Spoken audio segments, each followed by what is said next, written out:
At the end of April, I went for Top Dasher, and in order to get Top Dasher, I decided for 100 hours straight of my work life, I would accept every single order DoorDash threw at me. And I did this for kind of an experiment also to get Top Dasher, and a big reason I did this was because I wanted to see how much DoorDash really wants its Dashers to make. DoorDash does not like it when we decline orders. Let's just face it, that's just common knowledge. In order to be a Top Dasher, you have to have a 70% acceptance rate, and I'm sure DoorDash would like that to be 100% if they could do that without getting a bunch of flack. So after 100 hours of following that exact method that DoorDash wants us to follow of accepting every order, which no one really does, I came to find out some really interesting things with how much DoorDash really wants us Dashers to make. So I wanted to dive into everything. So in 100 hours, I only made $1,213.41, which is an hourly pay of only $12.13. I mean, I could make more than that literally anywhere. I mean, I could go back and work at Taco Bell, make like $19 as a manager or something like that. And there's even places that hire night shift for $20, $22. Like, you can basically make over $12.13 anywhere else. Now that's not even including any expenses. And so for that 100 hours that I accepted every order, I drove 1,633 miles. And that's a dollar per mile ratio of 74 cents per mile. It seemed a lot worse. Honestly guys, this is just something I noticed while I was editing this video. If I was making 74 cents per mile and the IRS says it costs 56 cents per mile to run your car, that's why you get that as a tax deduction, I was only making 18 cents for every mile I drove. That is so bad.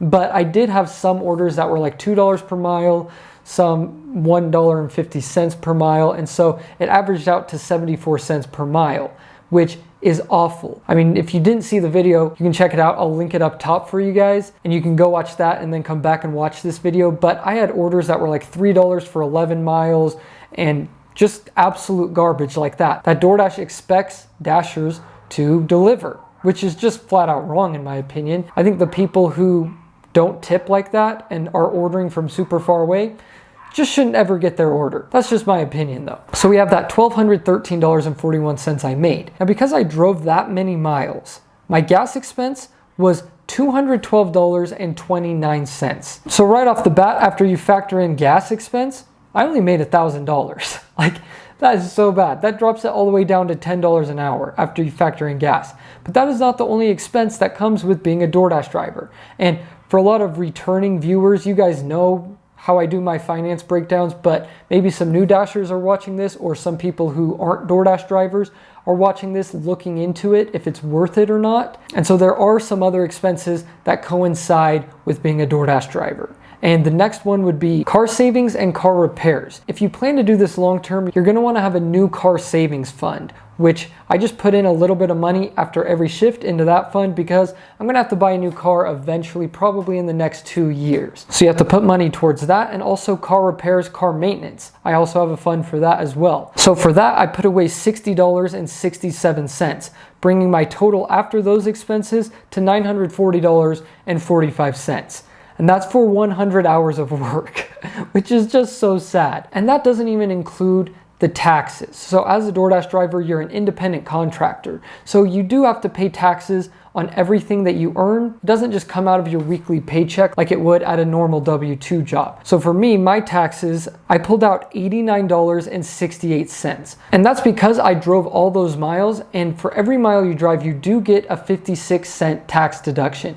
And so I got a $914.48 tax deduction, which meant I didn't really have to pay any money towards taxes out of that $1,213 I originally made, because I got a $914.48 tax deduction. Another thing I realized while I was editing, if you don't want to pay a lot of taxes, I guess this is the right plan for you. Drive as many miles as possible because you are going to get a huge tax deduction and pay way less taxes than if your dollar per mile ratio is like $2 per mile. But it doesn't really save you money, as you guys will see. So once you take into account all of that, I only made $850.77, which is an hourly rate of $8.51. That is basically half of minimum wage. Minimum wage in most places is $15 an hour now, and this was $8.51. So I personally feel like DoorDash needs to do something about this. It's just not right that if you were to do what DoorDash wanted you to do and accept every order, be a perfect dasher, have 100% acceptance rate, that you'd only be making about $8 an hour. That is not a livable wage for anyone, not even like high schoolers really anymore. This is a terrible wage, especially with all the inflation going on, the rise of prices in everything. You think someone can live off of $8 an hour? Heck no, there's just no way. That's just not even feasible. So it's just kind of really messed up that DoorDash expects dashers to accept orders and doesn't really raise the base pay, has new dashers coming in who don't know any better, accepting these orders, and they don't even understand that they're making half of what minimum wage is after you factor in all these expenses, because a lot of new dashers don't really understand what goes into this job. I know I didn't when I first started back in 2018. I didn't realize the amount of money you actually spend to be a DoorDash driver. I mean, I've been doing this for 4 years, full time, probably about 2 years, and it seems just like you're caught in this rat race of trying to make a profit while simultaneously having to pay all these things, car repairs, oil changes, taxes every year, which can be really rough if you don't plan things out and put money away for it. And there's just all these things.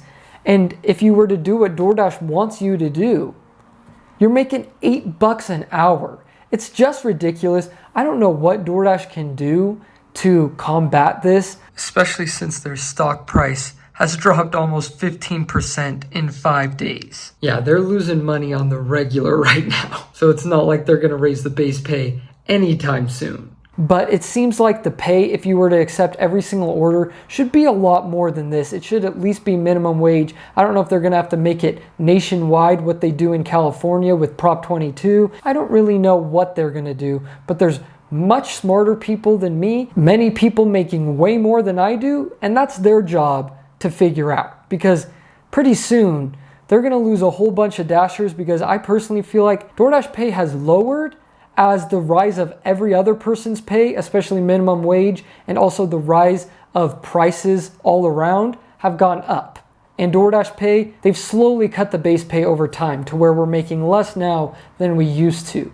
So it just seems wrong to me. Something needs to be done about it, but I just wanted to be fully transparent with you guys and show you how much DoorDash really wants dashers to make if you follow everything DoorDash wants you to do. So there you guys have it. Hopefully you got some information from this video. If you did, make sure you subscribe. And if you want to see a different side of me, make sure you check out my other channel I do with my brother. It's called Talkin' More Sports. We cover all sorts of basketball topics, so if you're into that, make sure you subscribe over there. And if you want to see how much I spend in a week as a full-time DoorDash driver during a normal week, make sure you check out this video right here, and I'll see you guys next time.